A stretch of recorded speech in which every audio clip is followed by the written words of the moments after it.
I'm sorry that people are so jealous of me, but I can't help it that I'm popular. Walk it off! Walk it off! Okay.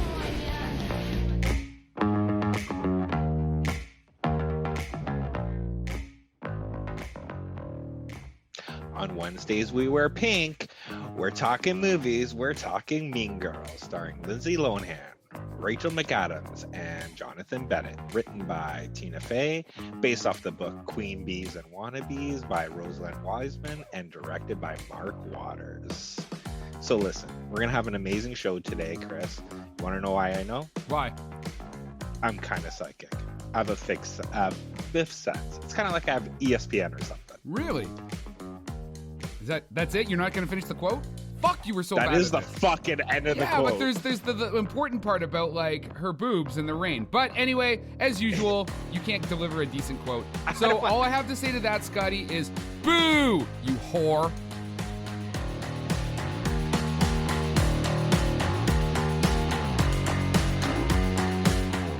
Hey everybody, and welcome to this week's episode of How'd You Like That Movie? And tonight we're going to be doing the cult classic, fantastic film, Mean Girls from 2004. And we have a special guest, writer, producer, and actor, Canadian writer, producer, and actor, Allisha Pelletier. Allisha, welcome to the show. Hey, thanks for having me. So, how do you guys want to do this? Scott, do you want to jump off, or should we let our guest jump off, or do you want me to just talk for 30 minutes as I usually do, or how do we want to do this? What I was thinking to start is, like, this film can be enjoyed by pretty much anybody in so many different ways, but I think it all depends on how you take this film, is how you were in the high school hierarchy. So I guess you're going to take it away. So you didn't I just really want to answer the question. You just want to. I'm just gonna. I might as well talk now. I've learned my lessons from previous times. But I just want to know, because I didn't know you in high school, and obviously this is the first time I met Allisha. Oh, Doyle rules! Yeah. I just want to see where did everybody fall in high school in terms of what cliques were you a part of? Go ahead, Allisha. Yeah, well, you know what? This movie resonated with me when I was younger because I switched schools quite a bit growing up, including high school. I went to two different schools, and I was different in both schools. The first school I went to, I was a bit of the nerd. And in the second school, I was a bit of like the artsy, sporty person, kind of got along with everyone. So I guess I could relate more to the plastics than than the geeks. So I've kind of lived through both, so I can appreciate both sides. What about you, Scott? I was a solid like B minus C plus. Like I was right in that little like hierarchy, right? Like I wasn't in the A group. You know, the only sports I played were the ones that I just showed up and I was part of the team. So wrestling and badminton. But yeah, everybody I think liked me. I wasn't the kind of guy that, you know, people were swooning over. But fuck, now they're all those high school people. Like, look at this guy. Fuck, I had a chance with this guy. Keep getting older and the girls stay the same age. Oh, wait. You meant in a totally different context than I just said there. Yeah. Mr. Inappropriate. And yeah, for myself, unlike Scott, I went to a school that had a really good wrestling team, and I was on said wrestling team. So that basically made us and me awesome.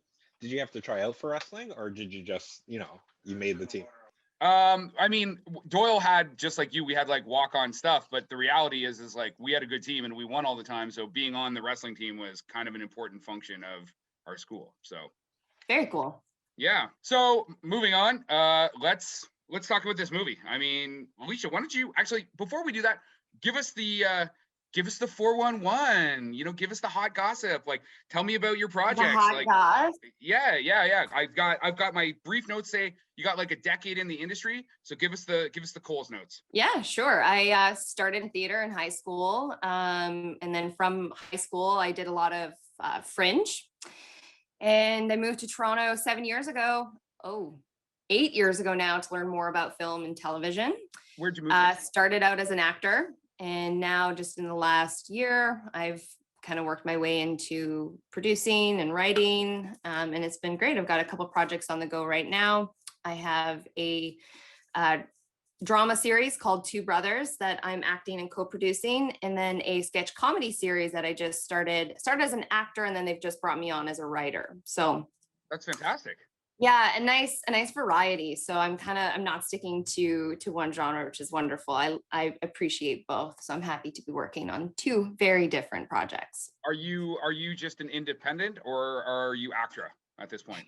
Independent, non-union. For the non-union for the, or union or non-union for the people who don't know what ACTRA is here in Canada. It's our acting union. Yeah. And so I think I met you indirectly because I think we worked on the same film, but we were not shooting on the same days. You were on Cut It Out, weren't you? Yeah. You were one of the leads or whatever on that show. Yes, I was. But we never crossed paths, but we connected via social media during that. Yeah. And I mean, I think you saw that has been cut into a short film, and now it's going to be doing its festival run. Yes. So hope. Yep. It'd be kind of cool to see it go somewhere.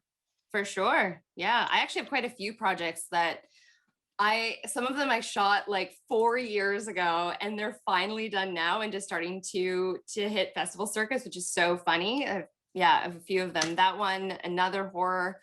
People are going to see my face like bloody everywhere over the next year, which is interesting.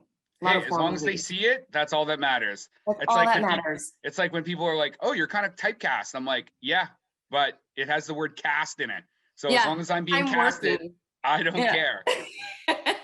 So what do you think of Mean Girls?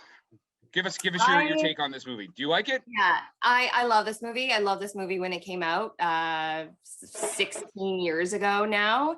And like, I don't want to give my age away, but I always do the 10-year range. I'm like, I'm 35 to 45. Yeah. I can play anything you want. I can play 16. Mm-hmm. I was a young teenager when this came out, so I loved this movie, and I think I watched this movie 100 times over a 5-year span, like the first 5 years that it was out. But it had been a long time since I had watched it, so I watched it this weekend with older eyes, and usually when you watch a movie that you loved when you were younger and you watch it when you're older, you're like, this is shit. Yeah, like, how did I find this is not funny. I laughed at all the same jokes. I still thought that it was like relatable. It's kind of timeless. Like, there's always going to be mean girls. Like, it is what it is. I will say though, watching it now, being more aware, the language has changed. So certain jokes that I probably thought was really hilarious back in the day, where I'm just like, oh. Yeah, there's some problematic language in that film. And I was wondering if that would happen, where they use the R word a lot. Yes. Yeah, and I was like, wow. And even just like the LGBTQ kind of comments and stuff like that, I don't know if they would get the pass that they get nowadays. Yeah, for sure. So I had to take it for what it was. It came out 16 years ago.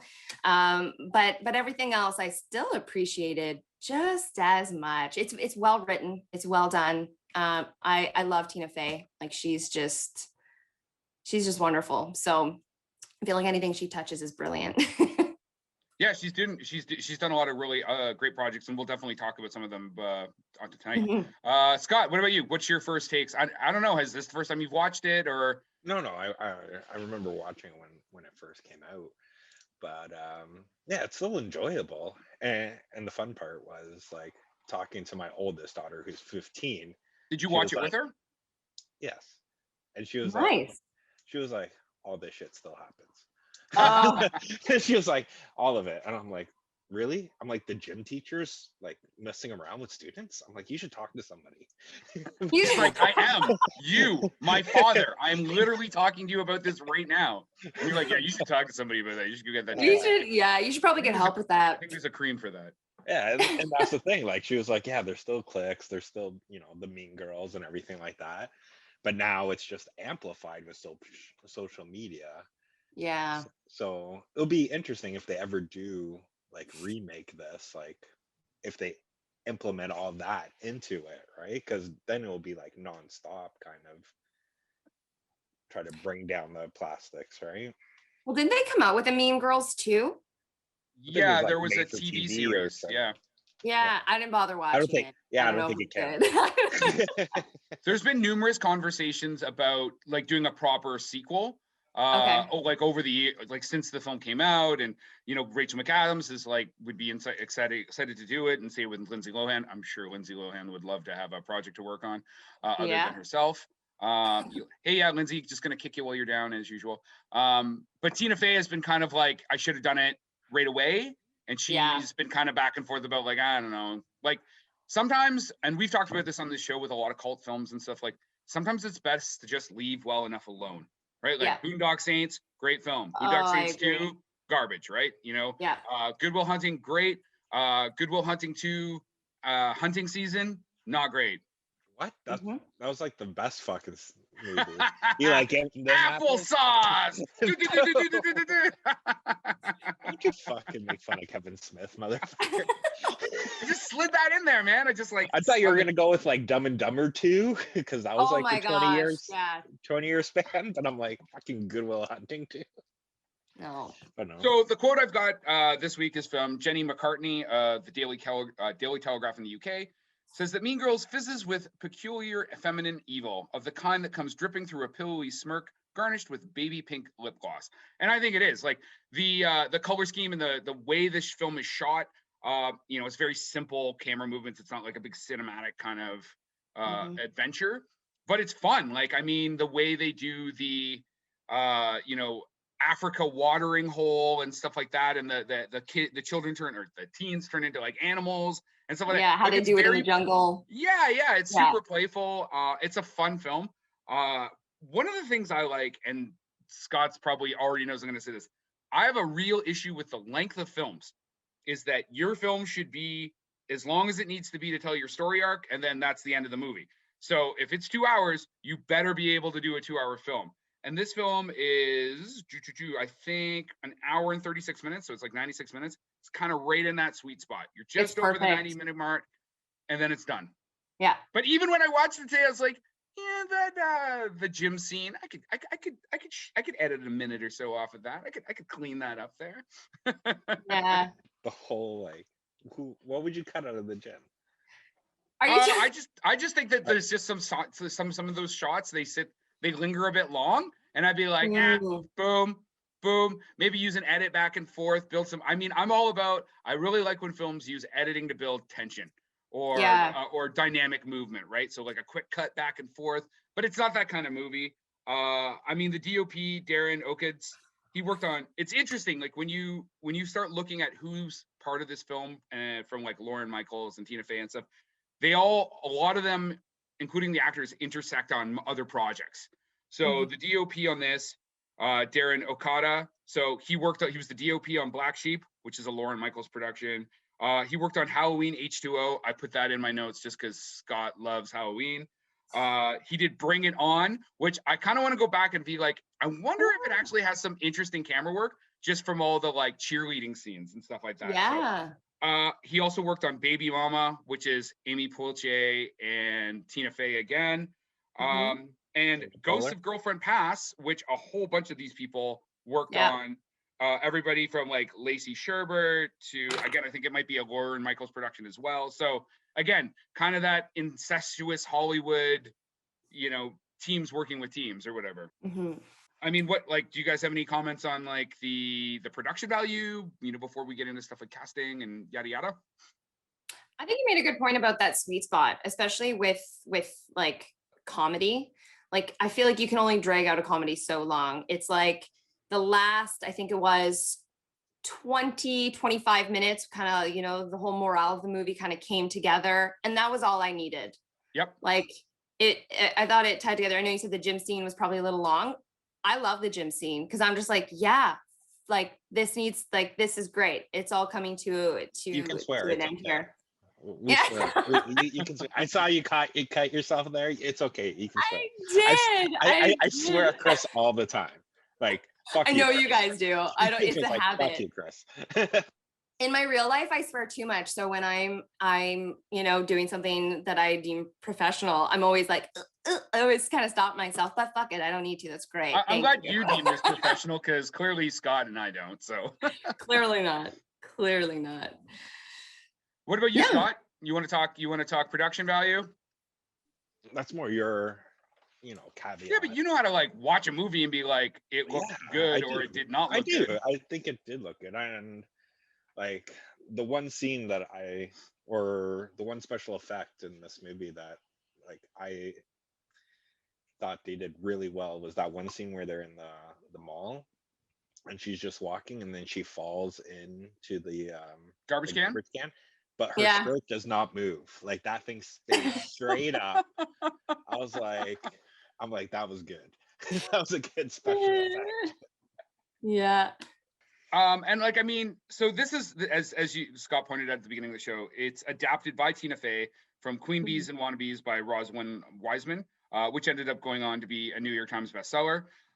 Tina did the screenplay up for it. I mean, Tina Fey, when I started looking into her, I forgot how successful she's been.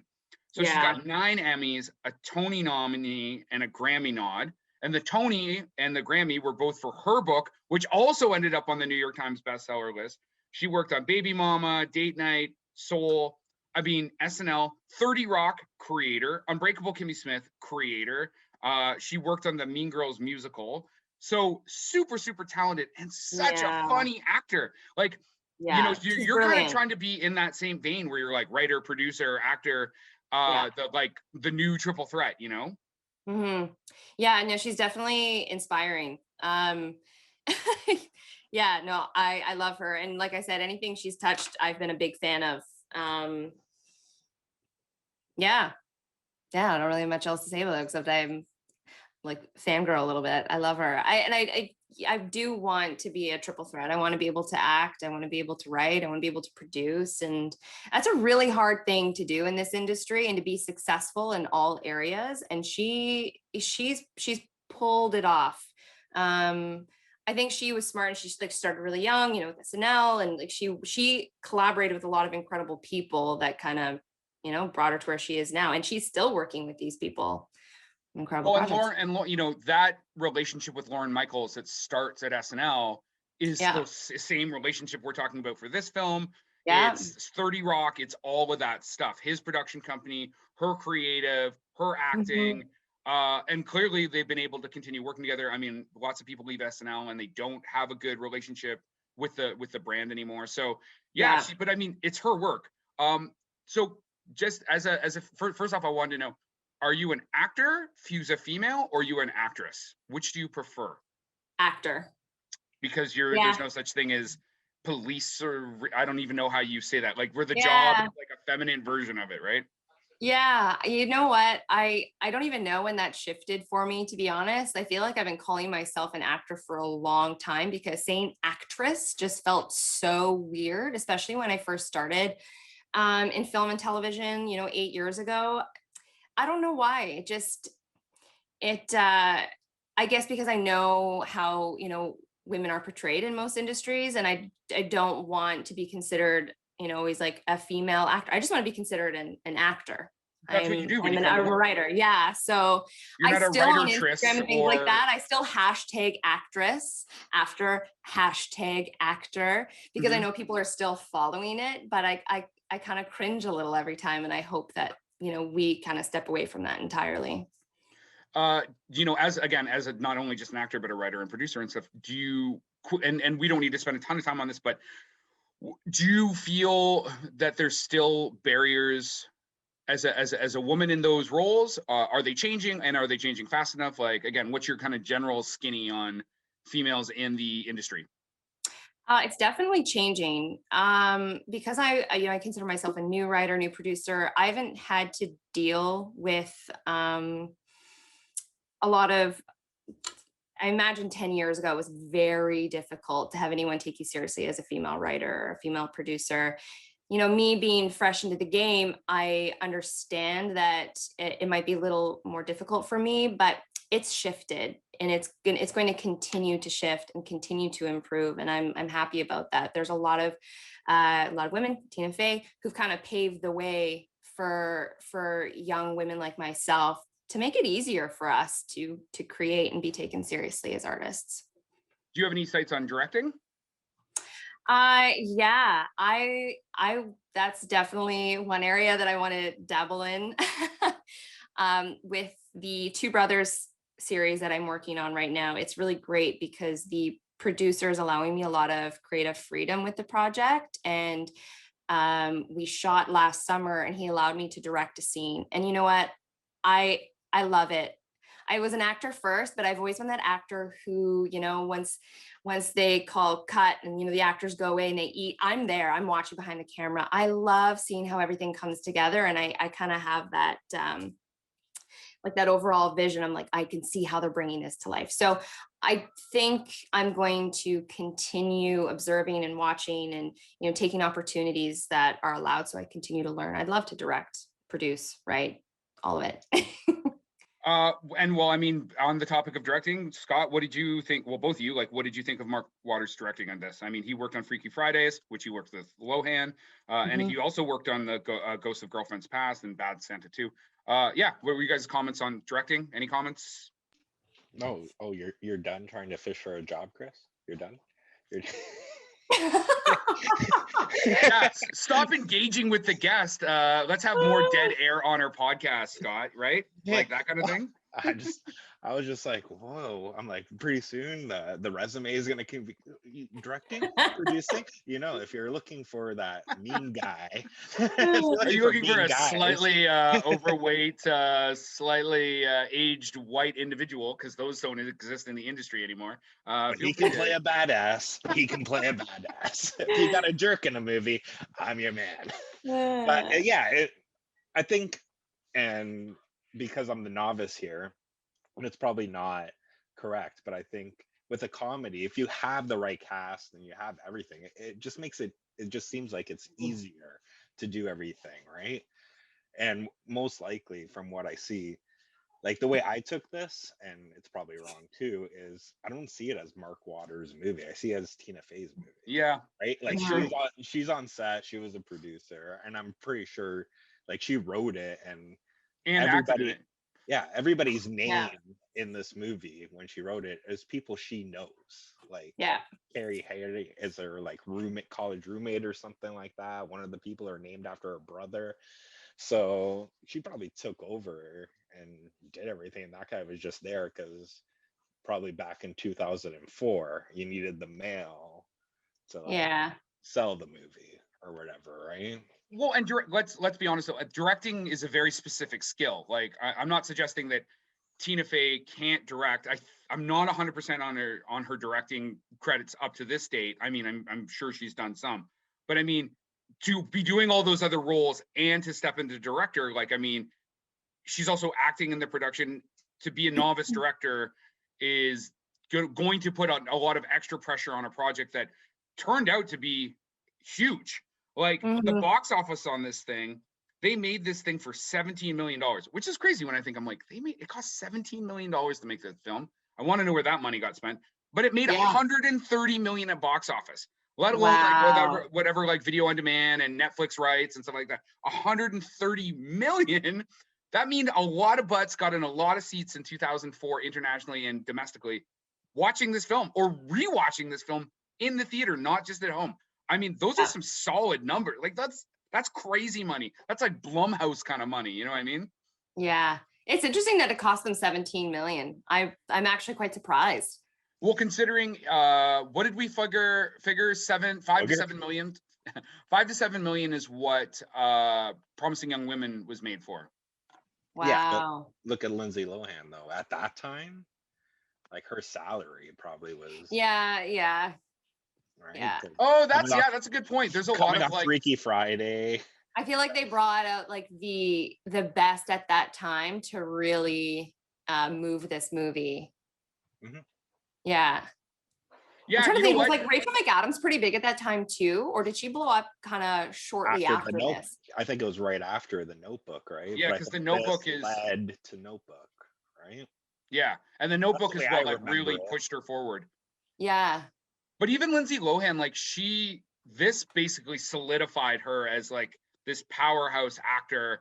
Like you said, coming off of like Freaky Fridays and stuff like that. And this was Amanda Siegfried's first film. Like she'd done other stuff like TV and stuff, but this is her first movie. So again, it really showed the world like her acting chops. Like I think she does a great job as So Karen. good. She actually doesn't she doesn't have enough lines. Watching it now, and I was like, I remember her being such a big character, but she has, I swear, 6 lines or something through the whole movie. And I'm like, I could have seen more of her. I wanted more. Like, yeah, she was fantastic. And I think this, was one of her first biggest roles, right? Yeah, well, it's her first film role, like hands down. Her first. It's her first film role, yeah. Oh, wow. Amazing. But I mean, Rachel McAdams has done really well. She's gone on. She has had an Oscar and a BAFTA nod for her work on Spotlight. She's so old in the Canadian industry. She has a Genie win before it became a Canadian Screen Award when it merged with the Geminis. And then she also had a Genie and Gemini nod. Okay, so she was on a show called Slings and Arrows, which if you have not seen Slings and Arrows, you have to go watch it. I think it's like 2 or 3 seasons. It basically takes place in a fake Stratford theater company. And so it's like all these actors that are in a theater company, and Paul Gross is in it. And like he's like, you know, he's this actor that was like a big deal basically in Stratford. And then he has like a breakdown on stage playing Hamlet, and he runs off to Toronto to do like Fringe. And then they have to bring him back to be the artistic director. It's so funny. One of the guys from Kids in the Hall is in it. It's like this Canadian TV show. Yeah. So it's called Slings and Arrows. If you like theater and any of that type of stuff, you got to go find this show to watch. It's fantastic. Yeah. But like that, she got one of her Genie nods for her work on Slings and Arrows. I mean, she went on to do The Notebook, Wedding Crashers, Midnight in Paris, Spotlight, Eurovision. Yeah, and she's from London, Ontario. She graduated from York University with a theater arts degree. So we really love to bump any type of Canadian content on this show. Yeah. And so that is just one of 3 Canadian contents that's coming up on this show. Very nice. Is the other one that was filmed in Toronto? Yes, that's awesome too. Not just Degrassi, but also Mean Girls was filmed in Etobicoke. Nice. Just Degrassi. There's more. Half of the I think Americans just think that's all they know about us. They're like, oh, you guys had that Degrassi show that Kevin Smith really likes. Bam, second Kevin Smith reference in this podcast as well. Are you gonna like tag him on this? Like, hey, it worked. Hey, we're talking Mean Girls. Hashtag Kevin Smith. That Kevin Smith. I mean, it worked when we did House Party and we tagged Kid from Kid and Play because he was in the movie. Yeah, well, fair enough. Touche. You and your knowledge. Lauren Michaels, also from Toronto. Yeah. Canadian. Boom. Oh, nice. I love it. I was gonna say the one thing I thought was interesting was Tim Meadows. You know how he wears a cast during it? Yeah. He actually broke his hand, and they just literally wrote in that thing about carpal tunnel because he had to wear a cast during the whole. Oh, no way. I thought that was interesting. Interesting. Yeah, I didn't know that. Another Rachel McAdams and Amanda Seyfried also starred in 2 Nicholas Sparks movies, Notebook and Dear John. Oh, yeah. Wait, boom, I'm done. Wait, Rachel McAdams isn't in Dear John, is she? No, but they both starred in Nicholas Sparks movies. Oh, got you. Yeah. Dear John's really sad. I actually fucking hate Amanda Seyfried's character in that. I mean, poor Channing Tatum, man. He just has his heart broken. Bring back Magic Mike. Oh, yeah. Bring back Magic. Yes. Hashtag bring back Magic Mike. God. Well, what's the other job you can go for, eh? What's that? I think it's an HBO Max show they're doing where it's Fat literally stripper? No, it's literally like a Magic Mike. Channing Tatum and Steven Soderbergh trying to audition people to be Magic Mikes. Yeah, I'm like Magic Meatloaf right now, so yeah, I probably don't want to be going right now. Buddy, do some sit-ups right now. Let's see it. And no. So it's crazy. I looked up the Rotten Tomatoes rating on this sucker. So it's got an 84 from critics, which I'm like, yeah, I can see that. It's only got a 66% from the audience. How the fuck did that happen? This is like a cult classic. I can't believe this score is so low. That's insane. Do you guys have anything else you want to talk about this film? I like this film. Do you guys have a favorite scene? I mean, I highly recommend watching this film. It's, by the way, one of the reasons we're doing this film is because my sister said, hey, Chris, you only do movies I don't like. So wouldn't you be able to do a movie that I would like? I don't know. I don't know why I made my sister sound like a grandma, but whatever. But what I think is awesome is my sister's birthday is October 3rd, which is also Mean Girls Day. Yes, So, it is. You know, when it happens, Bailey, wear pink, and you are a mean girl because you made me do this on my podcast. So That is great. What about you guys? Any other like stuff you want to talk about on the show before we go? Not that I can think of. I feel like we've covered it pretty well. I think it's just amazing after 16 years that even the younger generation, and now we're still using memes and quotes and stuff from this movie. And I feel like it will continue to be that way. And I hope they don't come out with Mean Girls 2 sequel to this, because I feel like it will discredit how amazing this film is. Instead of Mean Girls, it's a Mean Moms.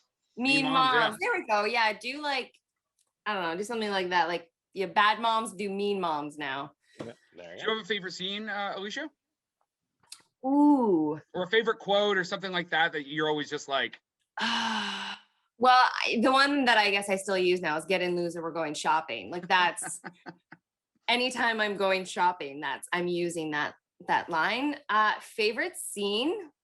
Shit, I don't know. I think I have a few, and it's different, right? I'm sure I had favorite scenes when I was like 15, 16, and then now as an adult, I'd probably have a different one if I thought about it. But no, I can't think of one that I absolutely love at the top of my head. What about you, Scott?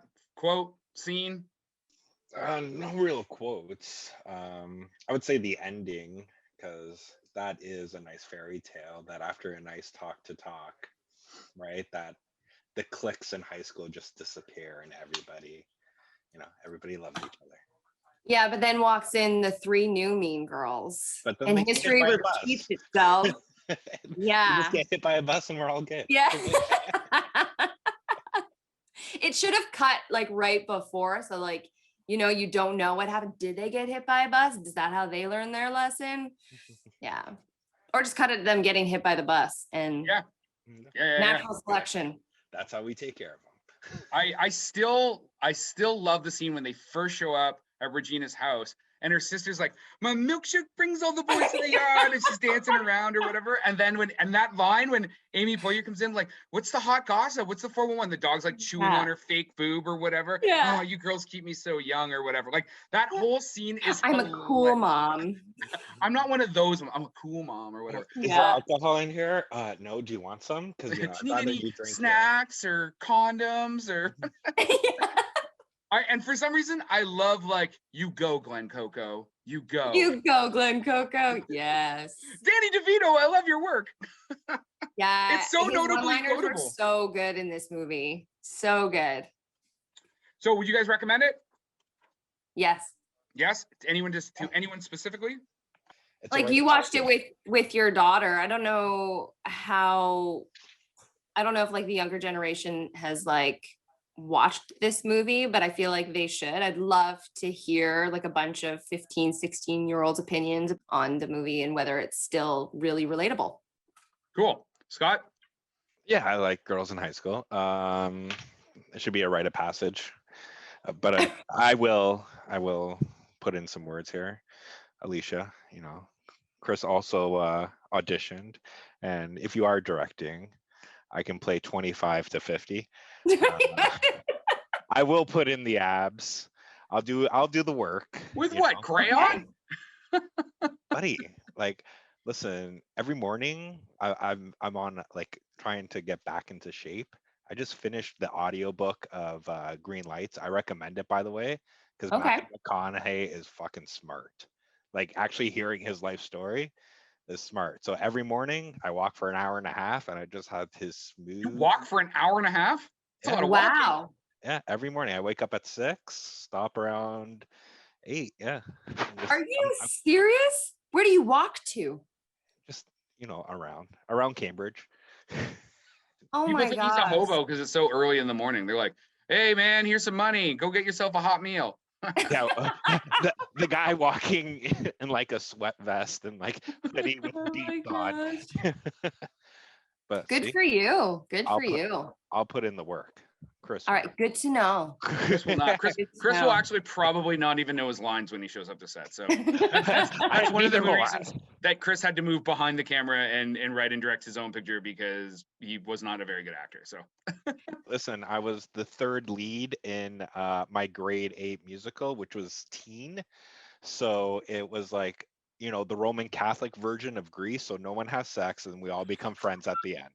so there's no grease lightning. There was no grease lightning, and my favorite line, not my favorite line, but my one big line was just before the major dance number. I came out and I just looked at the crowd and I'm like, I don't know about you guys, but I feel like dancing. And then boom, Ooh. music comes up.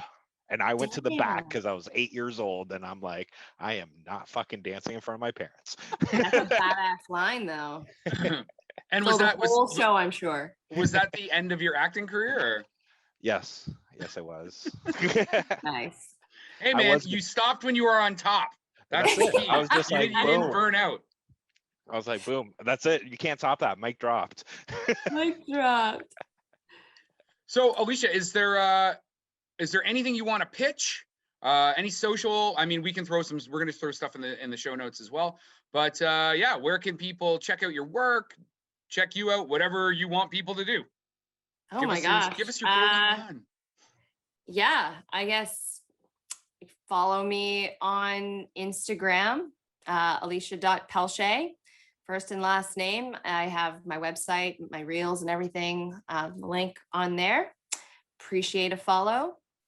It's pretty much the only social that I really use. I am not a social media person. Like, I have to actively try to stay on top of it.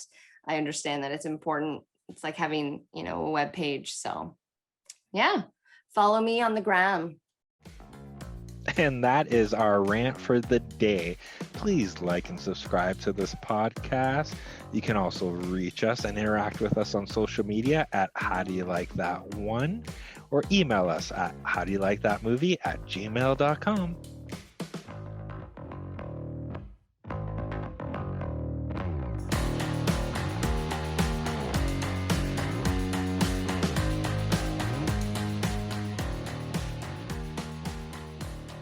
I've got 5 shows on the go right now. It's insane. It's just like this, it's just so much happening, but I do want to be better. I've yet to watch a lot of the Oscar nominated movies, so I need to do that. You don't As need an to. You can actor, just I listen think to it's- you can just listen to our show on it, and you'll know everything about the Oscars. So I know, that- but as that'll an save actor, you a I whole think bunch it's of time. important for me to watch and observe. So I need to do that. I need to do better. I'll be Watching honest. movies. You don't. I don't watch movies like he does, and I killed him on our Oscar things. I got more right than he did. Production by Rod Shaver, Vader Monkey Productions.